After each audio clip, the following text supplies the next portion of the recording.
O que me chama a atenção, assim, é a briga interna, né? Esse áudio, ainda tem mais um, que é uma briga, não tem áudio, é mensagem, eu acho, que foi degravada, não existe, o texto. Não está disponível, mas o texto, que é do Eduardo Bolsonaro brigando com o pai. Brigando com o pai, dizendo que ele está frouxo, que ele tem que agir, não sei o quê, chateado com esta entrevista que ele deu, o Bolsonaro, no Poder 360, meio que criticando o Eduardo Bolsonaro. Então tem uma briga de família, tem a briga com o pastor parece que manda em todos, o pastor é que diz o que um deve fazer, quem está certo, quem está errado. É um líder político atuando, incitando. Rosane, oi, Chu. E tem só um detalhe. É muito comum com grandes autoridades políticas que muita gente fique mandando mensagem, opinando, tentando influenciar. Até aí, tudo bem. Silas Malafaia poderia mandar quantas mensagens quiser. Mas o que me chama a atenção é que o Bolsonaro responde com frequência e toma Silas Malafaia como um conselheiro mesmo. Eles tinham contatos frequentes, quase que diários, e havia, né, de fato, essa troca. Não só alguém de fora opinando, como é muito comum, né, Rosane, quando envolve pessoas com poder. Tem outro questionamento que os ouvintes nos fazem aqui, Chu e Stout, sobre, mas por que estão divulgando conversas privadas? Esse é um método da Polícia Federal, né? Vamos lembrar lá no tempo do Lula, do Malafaia... Mensalão, petrolão... Mensalão, petrolão... ouvintes, vocês estão se divertindo... Olha, não é que a gente se divirta, eu acho que isso mostra uma pobreza política do Brasil, mas isso é um método. Vocês vão lembrar do Bessias, o caso do Sérgio Moro lá, quando é uma conversa da Dilma com o Lula, ela estava grampeada, mas já tinha passado... aliás, ele estava grampeado. Tinha passado o período de autorização do grampo, quando eles falaram mesmo, assim, o Moro divulgou, foi um auê, impediu que o Lula assumisse a chefia da Casa Civil ali nos estertores do governo Dilma. Teve o vídeo dos piruzinhos, o áudio dos peruzinhos, que era lá falando que a dona Marisa queria saber dos piruzinhos lá no sítio de Atibaia. Então, isso é muito comum. No tempo do mensalão, então, e muito antes disso, assim, a divulgação de conversas, quando alguém está grampeado, ela acontece se o processo não estiver em segredo de justiça, e esse não está. Por isso que esses áudios estão sendo divulgados.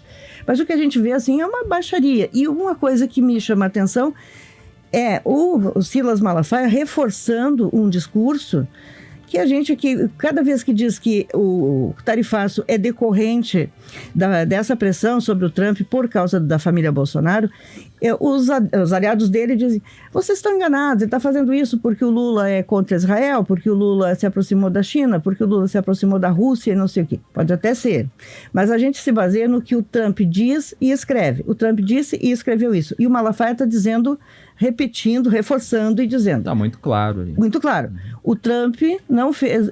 É uma guerra comercial com os outros países, mas com o Brasil não. Com o Brasil é política. E ele trata como um mérito, inclusive. Sim, como um mérito, assim, como um sucesso do Eduardo. Tem dois áudios completamente diferentes. Num, ele destaca o trabalho excepcional que o Eduardo está fazendo nos Estados Unidos, e no outro ele baixa a lenha, né, que ele chama de babaca, aquela coisa toda. E outra coisa que me chama a atenção também, não está nesses áudios, é uma outra descoberta de um telefone que aí envolve outra pessoa, Braga Neto. O Braga Neto, pegaram no telefone do Bolsonaro uma mensagem do Braga Neto dizendo o seguinte: esse é meu telefone para alguma emergência. O Braga Neto não pode, eles não podem conversar. Esse aqui é um telefone pré-pago para emergência.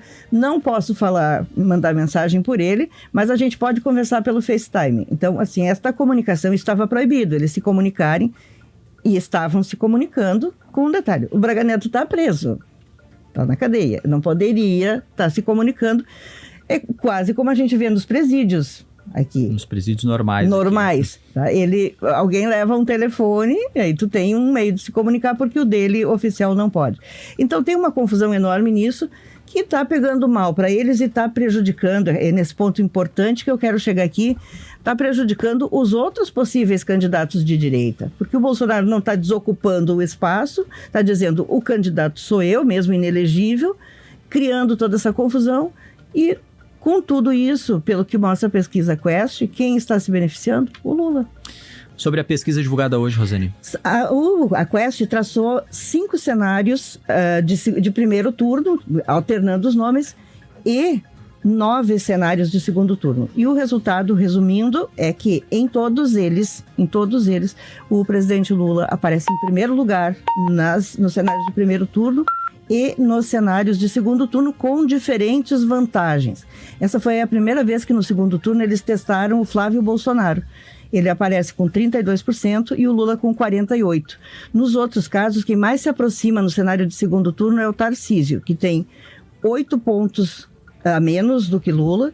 Ratinho Júnior tem 10, Bolsonaro 12, Michele 13, Romeu Zema 14, Eduardo Bolsonaro 15 e Eduardo Leite 16, e Ronaldo Caiado também 16. Esses são os cenários que a gente diz aqui, empurrado pelo tarifaço, porque em julho o Lula empatava tecnicamente com quase todos os candidatos quando era testado, no segundo turno. Pesquisa Quest, realizada entre 13 e 17 de agosto, ouviu 12.150 pessoas no Brasil, margem de erro de 2 pontos percentuais para mais ou para menos, nível de confiança de 95%. Para destacar só uma coisinha ainda, tá? No cenário de primeiro turno, para ver a diferença, o Lula aparece com 34%, o Bolsonaro, que está inelegível, que não poderia estar aqui, mas está 28, Ciro Gomes 8, e aí os outros, Ratinho Júnior 7, Ronaldo Caiado 3, Romeu Zema 3, indecisos 4, branco, nulo ou não vai votar 13.